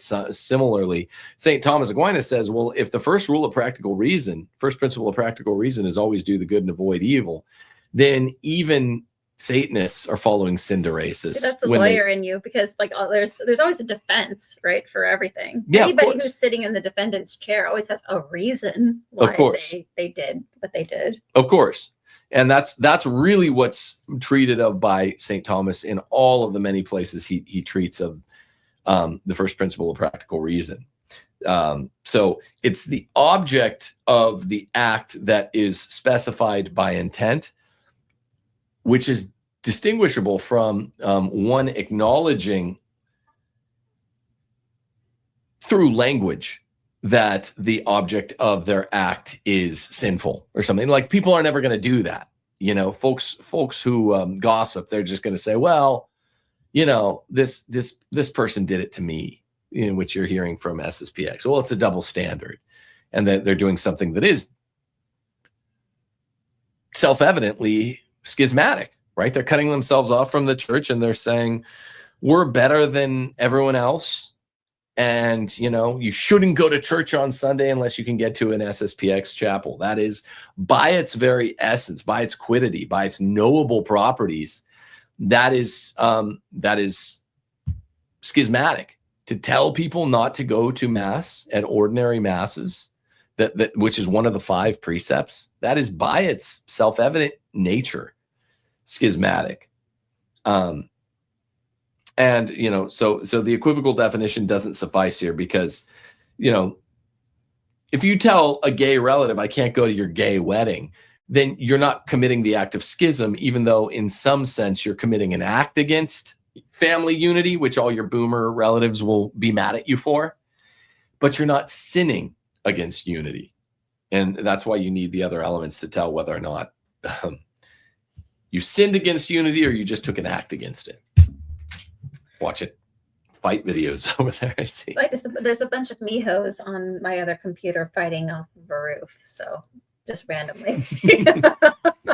Like the Jerky Boys with their sandal. Sorry. Like the Jerky Boys say, launching each other off the roof. Hey, I'm gonna come over and launch you off the roof. Oh, mijo. Okay. 50 pieces. Okay. Next to the show is Carl. Hi, Carl. Let me add you in. Let me see. There you are. Hi, Carl. Oh, hello. Yeah, I don't have a camera set up, but just wanted to comment. It's been about 3 years now since I joined the church through RCIA, and this was at a very good Novus Ordo church. I also met my wife there later, and the biggest thing is I've attended a few TLM services. I think one SSP back home, and I've seen all sorts of Novus Ordo churches, right? Traveling around, going home because I didn't have one to go to, and even just a few weekends ago, I went to one over on Saturday, and it was not a very good experience. But at the same time, I just had to calm myself down and realize, like, you know, I'm not there for the homily. The homily was something out of this world. But that being said, down here in Georgia, all the parishes I've been to are really good in their own way. And just through my own career, I'm an officer in the Army right now. I just see the similarities, right? It's like you have a boss, and they have a boss, and they have a boss. And like, yeah, they can be really good people. They can be really bad people. My previous boss's boss, he was an amazing guy at work. I don't know, outside he had a family and stuff. But like my new one, he's a bit of a mixed bag. But at the same time, I still fall under him. And most of the time, there aren't any issues. But sometimes something will come down, and you got to do it, and it's got to be done. Right. And there are obviously times when it's appropriate as an individual to like step out of line. But this is a human institution, the U.S. Army, right? That's been around for like 251 years this year. Compare that to the church, right? Like, I feel like the danger we have is saying, oh, I can step out. I don't like this. But yeah, I mean, if there's something crazy going on in the parish, probably go somewhere else, right?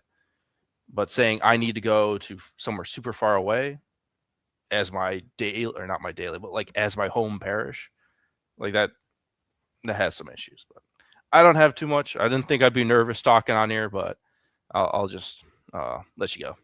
Appreciate your comment. God bless you, man. Thank you. God bless you. Glad to have you in the church, and your wife too. You sound like a Chad, sound like a cool dude, and we're glad to have people like this in the church. You know, this is the double-edged sword of living under pyramidal hierarchies. Remember, there are 3 acceptable regimes for St. Thomas and for Aristotle. There's a good rule by one, the good rule by few, good rule by many, and each of them have inverses, which become tyrannical. Evil rule by one, evil rule by few, evil rule by many. And monarchies, St. Thomas himself says, go from being, if you have a good one-man ruler, the best form of government, to the worst form of government if the next guy you get is a bad one-man ruler. And all of these monarchy LARPers, a lot of times are trads. Oh, we should have a monarchy. You are learning the ins and the outs, the intricacies and the foibles of monarchy. Because the one monarchy that really meaningfully abides anymore is the Roman Catholic monarchy. And we've had a rule by a bunch of soft or harder, like Francis, tyrants over the last 7 pontificates. And so that's why mixed government is attractive under secular, non-sacred forms of government to people. That's why people are like, yeah, St. Thomas also says you can get an aristocracy or a polity, a republic, or a mixed form that has a little bit of each of the 3 good forms, is sort of a 4th and separate form, which is originally how America was framed. Once again, we're trying to make this Catholic Republic book into the movie. So you made a lot of really good points that tee up those sentiments, particularly on America's 250th birthday, that sometimes life just sucks under a monarch who's the tyrant, and you just stay the course. You know, that's how pyramidal hierarchies work. It's funny, like the military guys seem to get it. Like, I'm an Army brat. Like, I understand the concept. We had to move like every 4 months, even if I had a new school. Like, I understand it. Like, sometimes you just do things that you have to do. Cradle Catholics, I think, for the most part, seem to understand this. God bless the converts. They have a fire in their belly for the faith, but with it seems to come almost this rebelliousness. And flux. Yeah, because they're used to living outside of the church's rules for much of their lives. And then they enter in, and I think because I'm a convert as well, I think it genuinely is hard to kind of relinquish some of that freedom that you were operating under for most of your life. And then you become a Catholic and you realize that you are bound by the Pope in many respects. And it takes some getting used to, but yeah, a lot of the military and the cradle Catholics seem to get it a bit more. Let's enter JD. Welcome to the show. Hey, Tim. Hey, Mrs. Timothy J. Gordon. Can you guys hear me? Yeah. Got you. Copy. Good. Yeah, so thanks for having me on again. I'm wrapping up my long road day here. Listened to your episode from yesterday this morning. It was great, so I really appreciate that. Thanks. And what you were saying earlier, Steph, about the military thing, I can definitely empathize with that. There's you just have to learn how to suffer, and you have to learn how to suffer in that environment. You have to learn how to suffer as a Catholic. Really enjoyed the show. I think the second document piece, Tim, that you were talking about is worth very much dwelling on. I thought you made a great point about that. You know, and there's just the last 60 years of the church, maybe even longer, have just been, cloaked with, mysterious confusion, I would say. Not necessarily like, I wouldn't say it's like off the rails heresy, or I wouldn't say that at all. But there's definitely something, there's been a lot of weirdness that's been happening. And I think people want the cut and dry, and they deserve, they should rightfully petition for it, as you were saying about how we should address some of the, maybe more ambiguous parts of certain documents of the Second Vatican Council. But at the end of the day, it's a test of faith to learn how to appreciate suffering through that, just kind of having to live through that. There are still things that I find to be mysterious. One in particular is the canonization of Paul VI. Because a lot of the stuff that was happening when the church really started to kind of go haywire, things started to happen, was happening under his reign. Of course. I find that's mysterious. I still don't fully understand it, but I'm also humble enough to accept it as a legitimate canonization. That's not, maybe that's not a comfortable place to live, but I think we just have to remember that that's where we're supposed to live as Catholics. So anyway, I'm driving. I don't want to get myself killed here, so I'll let you guys pick it up. But thanks for having me on. Appreciate it, brother. I don't want you to get yourself killed either. There's a bunch of comments in chat. People are like, we're genuinely concerned for this man's safety. He seems like a great driver, though, JD. Yeah. The mystery of iniquity. That's why it's always been called the mystery of iniquity. Sin renders the liminal spaces all the shadier. So we have to be willing to live in that realm of shadows some. That's where we live. We can illuminate, we can light a candle in the dark, and we can try to make our homes as cheerful and sinless as we can. But This side of the eschaton, we're living with some uncertitude, and these schismatic types actually are almost committing the sin of perfectionism and just wishful thinking. We don't want to live. Well, what does it mean that Paul VI has been canonized? I don't know. I want to know. But luckily, the church hasn't weighed in definitively in the wrong way on that. That could be a real rub. So I'd rather live with uncertitude than certain doom.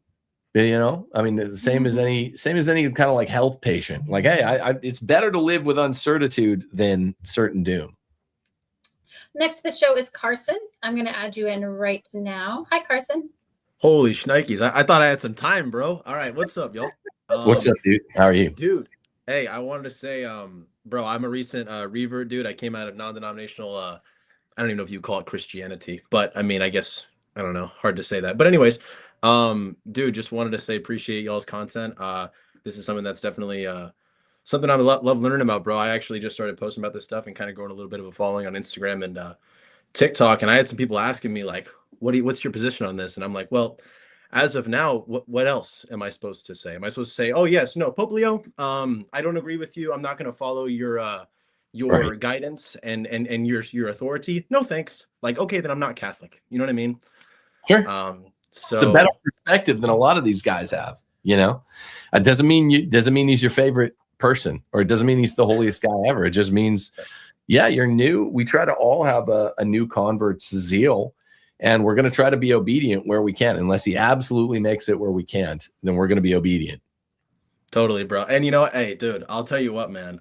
Seeing how much you know, bro, and just how knowledgeable you are on this stuff, man. It's definitely something that I admire a ton, man. And yeah, bro. Ultimately, like you said, man, obedience is not dependent upon whether I think he's making all the correct decisions or whether I think that he's doing the best job. It's like, if I'm going to call myself Catholic, then obedience to the Roman Pontiff is necessary. I mean, unless he says something like, "Hey guys, the Holy Spirit is not God." Of course. What am I going to do? And that's not what the councils are saying. You know, it's not saying that I have to obey that in that kind of way. But I don't have much to say. I just wanted to say just what's up, and appreciate y'all's content, man. Appreciate to have you part of the bark. These are good people that we're getting in, all these converts. Yeah. It sounds like hey, I'm a revert, bro. Hey, you gotta be careful, dude. Hey, my mom's Mexican, dude. I was baptized as a Catholic. She would tell me, she goes, Carson, hey, you're Catholic, bro. Like, don't get it twisted. Yeah. Okay. You understood the abuelita with the sandal reference. Dude. Hey, pray for us. Our Lady of Guadalupe, pray for us. That's Carson, where can people find you on TikTok? Sure. Carson Netz. So it's CarsonNetz. And yeah, it's kind of a joke because my last name is Ganetz, but as the Polacks, we don't say as we say the GN right there. And dude, hey, Polish Mexican, dude. That's a Catholic combination, bro. You couldn't not be Catholic. Yes, Polak, dude. Mexi Polak. God bless you, bro. All right, bro. Appreciate it, man. Thank you very much. Yeah, glad to have you back. Yeah, back. He's a revert. Okay, next to the show, Philippe. Let's see here. Oh yeah, here we go. Big support of the channel. Oh wait, sorry. Hi, Philippe. Let me put you back in. There you go. Oh, hi, Tim. Hey, what's up, dude? I was not much. Just in between vacations. Just got back from New Orleans. Got my nice redness from it. Going to be going up to Newport soon. So trying to enjoy the summer and everything. Yeah. Good. But let's see. What am I calling about? Oh yeah. Pretty much kind of agreeing with everything. I think I'm when I kind of first started, like when, they first, SSPX was starting to get a little bit, I mean, like several months ago, I guess it'd be like last year, I was very much like, very supportive. Like when they were like, people were saying things like, well, they're not treating the Chinese bishops like this. They're not treating, I was very much like, yeah, this is unfair. They're being unfair to them. But obviously, just going along, seeing how their arguments were kind of breaking down, and it was kind of, you're talking about the Mott and Bailey type of thing. It's, I was kind of like, yeah, I see what you're talking about. And I'd even seen some of your earlier debates. I went back to some of your earlier conversations about this stuff, and I was just like, yeah, it's a pattern. It's not even just recent. It's very common. Right. But one of the things I was going to mention, I was going to call him yesterday, and I was just, one of the things I was going to be like, they could be really cheeky about this if they want to be. The SSPX, they could be like, oh, we're gonna ordain these 4 bishops, and we're gonna get our priests, and then we're gonna immediately run back and say, okay, you got to let us in, you got to do our now you have to be merciful to us and everything like that, and jump in. And that's why I think they did the documents. That's why the documents are like, you're going to sign something you don't want to sign, that you don't like, at least the wording of. The Vatican's not going to let them be cheeky about it. Yeah, interesting. Yeah. I hadn't considered that. But I wish that, I mean, look, I'm not ultimately rooting against them. If they come back to the flock, I'm happy. I just wish they would have gotten a couple scores for us, while they're kind of out there, get scores for the rest of us. A lot of people are not understanding. I'm saying come back to the flock because I care about your souls.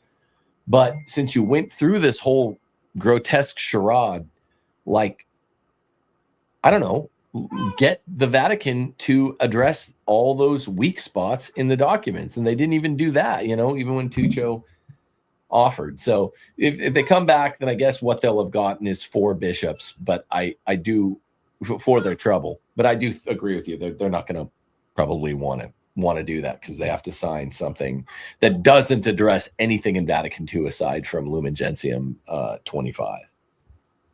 Yeah. Okay. Yeah, that's all I really had to say. But yeah, it's been interesting. I'm going to continue watching. So good, thank you so good much, stuff. Philippe. Always Thanks good for to joining. talk to you, Philippe. Love you, all bro. right, thank you. Yeah. Okay, next to the show we have, let's see. Oh, Vent. Hi, Vent. Hey, Mrs. Gordon. How are you doing? Good, how are you? Doing great. How are you doing, Mr. Gordon? Well, how are you? Doing great.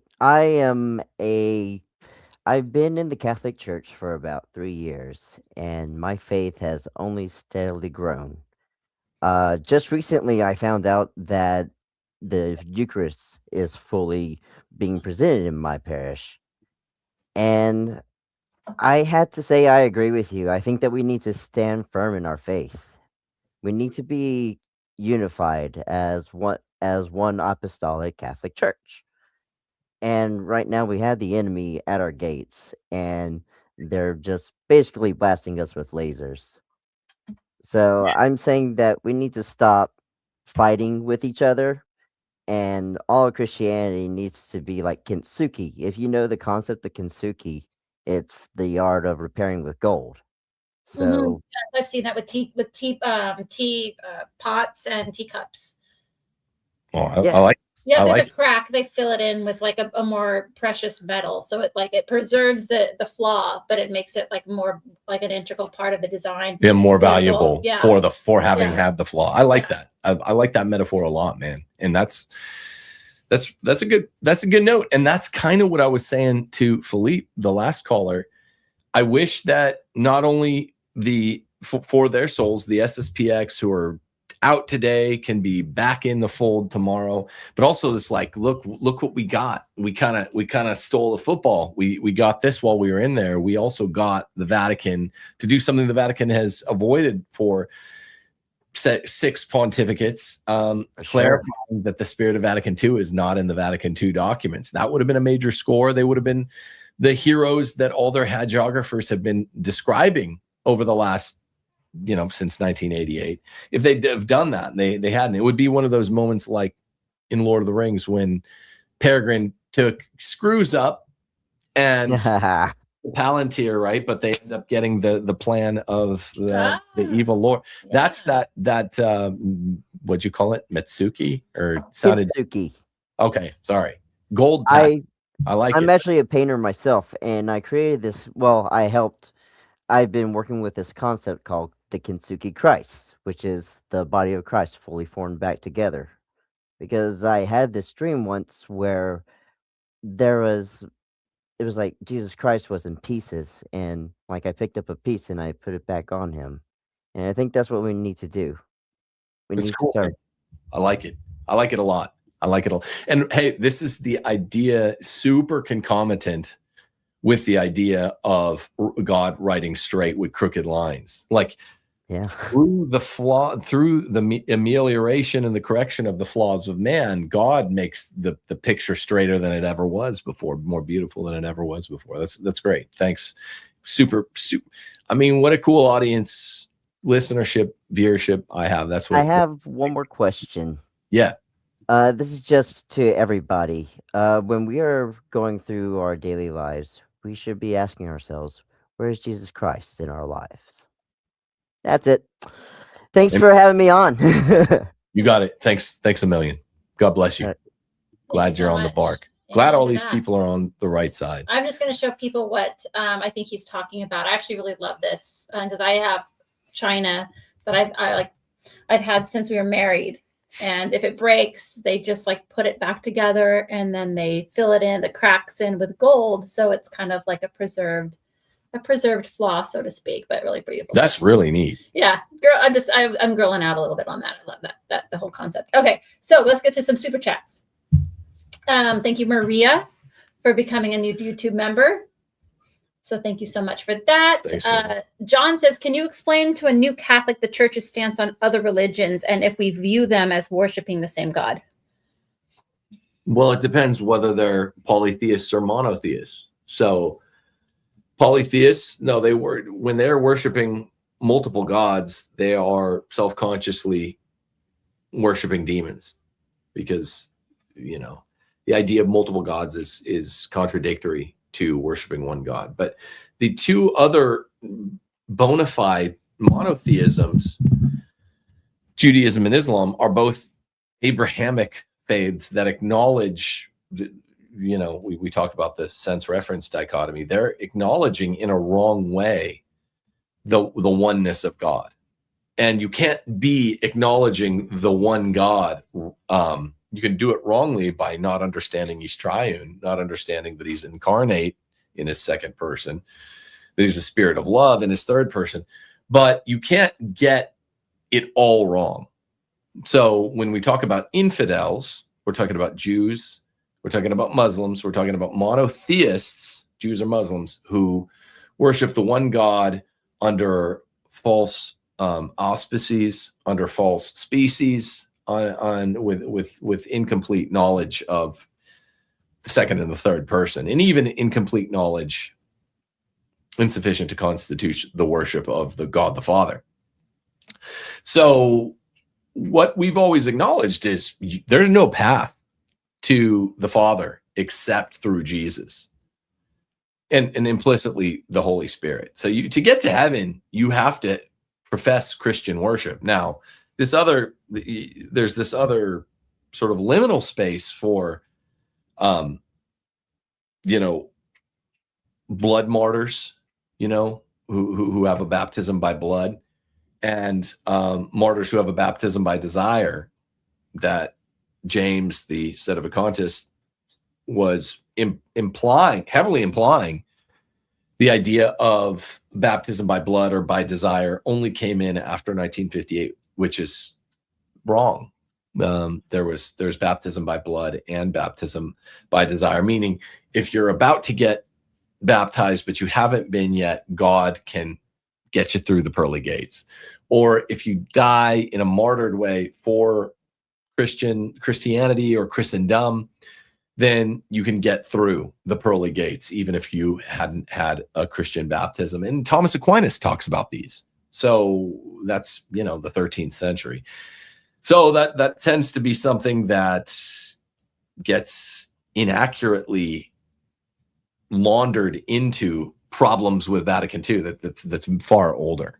Just as it gets laundered into problems of Vatican II that Muslims and Jews are sometimes referred to as worshipers of the one true God in the wrong way.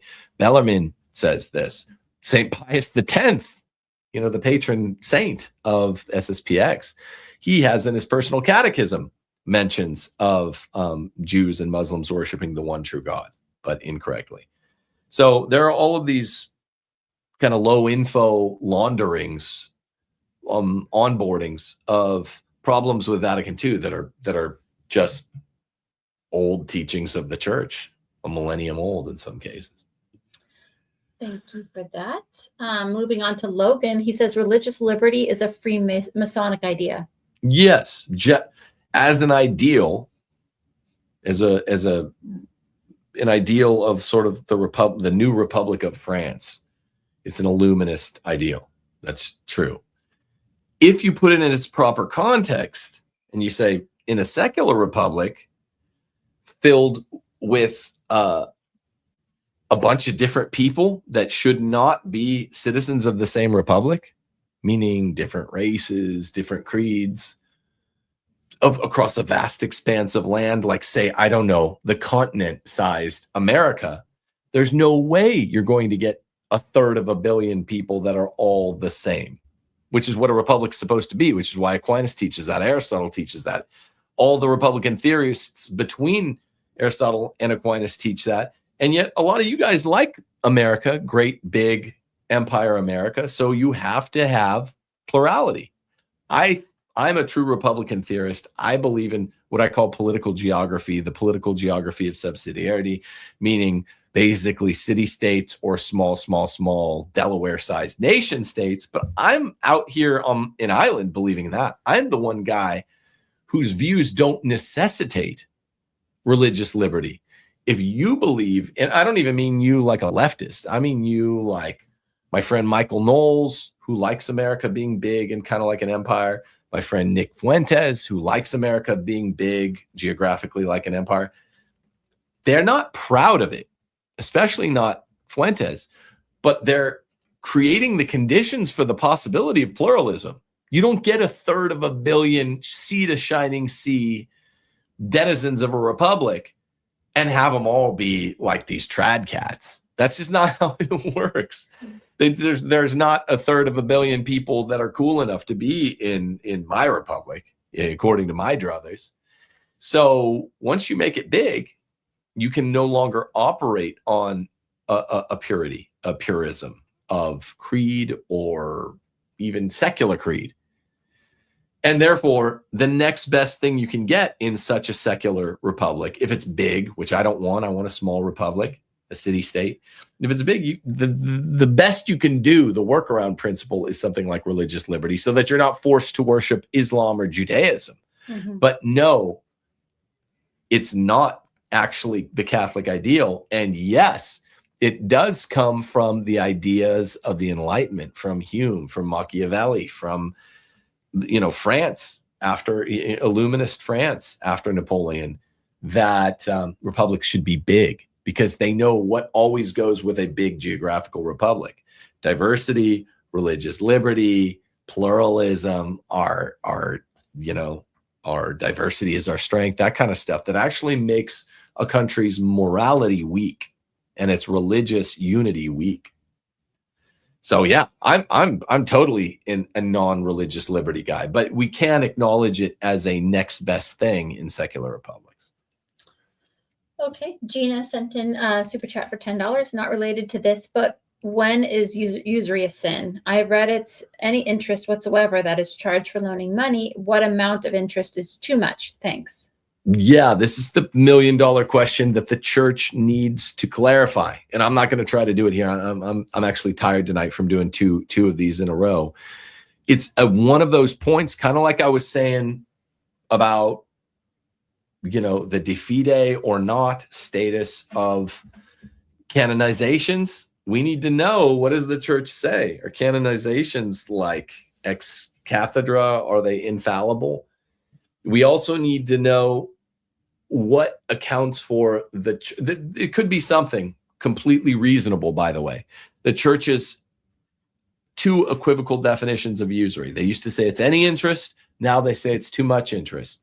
People have proposed, maybe with the advent of fiat currency, there's a justifiable low rate of interest. Maybe I don't know. It's not my area. This is one of the things I was learning about. Kind of hadn't thought about much as a standard, right-wing kid, market economy, which I still like by and large, but never questioning what the goodness, the righteousness, the moral uprightness of interest. I was learning about this stuff like when me and Taylor Marshall's video started blowing up. So it's a good question, a very good question. Fiat currency might be a meaningful distinction, but maybe it's not. We have to wait for the church to clarify. Instead of having faggy councils about trying to launder in frociagione or whatever, you know, trying to come up with ways for divorced and remarrieds to get communion, or homos to get what they want, or LGBTQ or bishops to be able to marry each other. We need the real Catholic questions that are not all answered yet to be answered. Good ones. Marital sexual ethics. You know, you get guys that want to debate. Oh, you can't even, you have to put a bag over your wife's head if you're going to be intimate. Being attracted to your wife is a sin. Being attracted to your wife is a mortal sin. Like, that's fine. The church just needs to teach clearly what the true teaching on marital sexual ethics is, and I'll follow it. Usury is, and I'll follow it. Tell me, you know, do I have to buy all these bunko seeming canonizations over the last 200 years? If you say yes, then I guess I'll buy it. But there are real questions that we can be having a synodal process on that aren't just these obvious no. Can gays keep being gay and be Catholic and go to heaven? No. Can divorcees remarry? No. And not if they want to go to heaven. You know, can murderers keep murdering and they want to go to heaven? Maybe we should have a synod on that. These are obvious no's. They're taking up valuable real estate. And that's one of the usury question is one of the questions I'm curious about. The Big Watermelon asks, will this lead to TC being lifted eventually? I don't know. That's a good question. I mean, what is the status of Traditionis Custodes? That's a good question. I don't think ICK or FSSP are next, because they've colored within the lines. You know, stay in the boundary, stay in your lane. They've done it. Francis was implying at one time, right after TC came out, that maybe maybe they're next, but that's not where Leo seems to be going. Gina says, has Tim given public talks? Would he? Yeah, I used to give him a lot before after Catholic Republic came out, after Rules for Retrogrades, the book came out, after TNT was big. Bishops would allow me to speak in dioceses when I was criticizing Francis, and that was still new and cutting edge. What really got me blacklisted was the Case for Patriarchy. Mm-hmm. That book really did it. So if you set a talk in your diocese, people will go and get it canceled. The male feminists and all the femoids, well, they're all gonna, foids as they call them, the liberal ladies in your diocese, they'll all go and get it canceled, and the bishop will cancel. And so you have to have like a sweetheart clause, and it's like, give me my money either way. It just gets nasty. So I haven't been doing as many talks. I used to give a lot of talks though. And I used to do a lot of public in-person debates. Those are really fun. Divini says, just became a YouTube member, so thank you for that. We have one more caller, by the way. Our homeboy Divini? I don't know. Oh, divine y'all. Sorry. Thank you. Sorry. We have a new homeboy. Keeping the faith with Father Joseph sent a super chat in. And he asked, can you speak of interfaith prayer? Yeah, don't do it. Don't do it. It's not worth doing. It's not. There's no when there's not real communion there, you shouldn't do it. Okay, so welcome to the channel, Dr. Jarrett Mata, and a buddy of the channel for a long time. What's up? Another Jesuit man. Sorry another Jesbian. Not a cleric, so usually okay. Just a Jesuit boy. We went to Dallas Jesuit, I think. Sorry if I'm announcing something that's private, but no, go Rangers, right? Yeah, go Rangers with Yosemite Sam. Did they ever get a copyright infringement for that?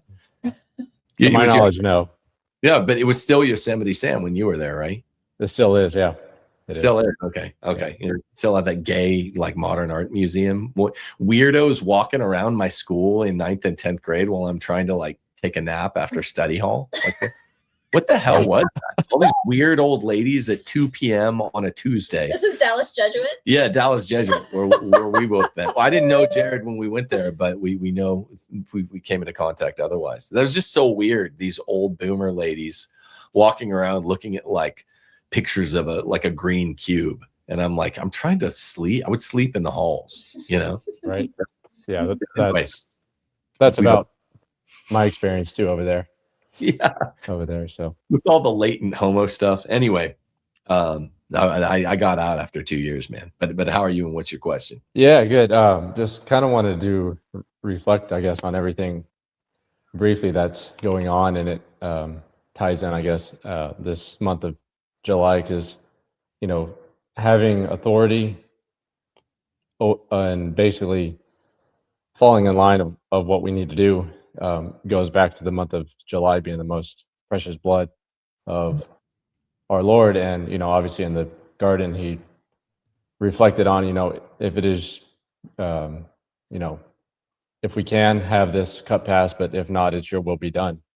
And then the visitation as well is the feast that we actually are in today. And if we look at Our Lady and her fiat, thy will be done as well. And it just kind of goes hand in hand that this is the month that all this is going on. And if we look historically at the faith, this is what it's tied back into if we look back at the roots of the faith. So I just want to kind of throw that out there, because I think it's very easily to get distracted on all this. But if we kind of go back to the roots of everything, this is the core of it. Yeah, that really, really is. And I said it, I feel like I was getting annoying. I probably said it 24 times in last night's show. What I object to about SSPX is not the worldview. They basically have my worldview. But what I object to is the cognitive dissonance about obedience. And you can't have a faithful man's ecclesiology, which they claim to have, but a sedes obediential discipline. Meaning the Pope's a real Pope. I acknowledge that, but I'm not going to obey him. You can say he's not a Pope I like. He's not a Pope that I think is holy. I don't think he's good at all. There's like nothing redeeming in my view about Pope Francis. But that didn't mean that, I would think he's not like a holy father. Unless he's not a holy father, you have to obey him. So it's just in July, I sign emails in the blood of Christ these days. And this is that month, and in the fiat of Our Lady. It's all beautiful. Obedience doesn't mean that you think that your master is even a gentle master or even a half decent one. It just means that you care about obeying God immediately through your immediate obedience to your master. I want to read a comment real quick. Beartooth Catholic said, wow, just happened to log in and see Gordon with Mata. Amazing. Again, want to bring while they're here, they have some great stuff. Check out their stuff. Tim owns a lot of their shirts. We have a bunch of their artwork up in our house. Beartooth Catholic, really awesome stuff there. Actually, your Teresa, is it a St. Teresa shirt? I forget. Yeah, it is. Yeah, that with the you get roses. comments on that all the time. It's a cool one. Shout out to them real fast. Anyway. Yeah, thanks. God bless, Jared. It's always good to appreciate it. Yeah, God bless you. Have a good night. All right. But I'm getting tired. I know. Have we done all of them? I think we got through everybody. So well done, Tim Gordon. It's been like 5 hours of streaming in 2 nights. I know. So, You're gonna take off for the 4th for 4 or 5 days. Yeah, all I might do is a little announcement on the 4th if I'm in the position to make it. I always want to make announcements timely, but you never know if you can make it because of this issue of the Catholic Republic documentary, which I'm so excited to get to work on. We are looking for patrons for it. That is to say, investors, which in movie terms, you become an executive producer. And we had 3 on What a Woman Is. And, we have room for basically 1 or 2 more on this film, and then we can get to work. We'll be working with some really good people, and we have a likely distributor. Then we can't say who it is yet. I guess that's just always part of making documentaries. You can't guarantee who the distributor will be from the outset. But America's 250th birthday is Saturday, and since Catholic Republic is all about how we're dying at 250 years instead of just coming into our own, which is what all these other healthy historical republics did, we have to ask why. And that's the answer is Catholicism and crypto-Catholicism needing to mature into explicit Catholicism if we're going to survive. One more super chat got in right at the end. Keeping the Faith with Father Joseph says, Archbishop of Detroit Ed Weisenberger recently attended the grand opening of the Imam al-Hassanian Mosque in Dearborn Heights. Would you say his actions flow from a misinterpretation of B2? Yeah, but a proper interpretation of the spirit of Vatican II, which needs to be condemned and will be by the first good pope after Pius XII, whenever he come. Peace be upon him, when he chooses to, when Providence chooses to ordain that pontificate. It's not now, though. Oh, sorry, big super chat here. I don't know what ARS, but they gave 2,000 ARS. Thank you for not dramatizing the whole ordeal with SSPX and give us the relevant specifics. I constantly keep posted on these topics because of you, man. God bless you. Thank you. God bless you. I appreciate it. Thanks. That's a kind of hard mark, because I try not to be, you know, I have Italian and I'm like Italian Scottish, and I try to be more Scottish on this, not operatic and melodramatic and shit. You know, I just don't think it's good. I try to, in a non tacked on way, I try to just be like, look, I have the same worldview as SSPX on everything aside from obedience. So yeah, thank you. I take that as high praise, actually. Yep, thank you very much. Okay, I think we got through everybody's calls and everybody's super chats. Okay. Well done. God bless you guys. Thanks. Happy 4th of July. Happy 250th birthday, America. What are we celebrating? That we were once a great little republic. Now we're a horrible, decrepit, queer, Leviathan, great big republic. So enjoy your hot dogs, everybody. Yeah. Enjoy your hot dogs. God bless.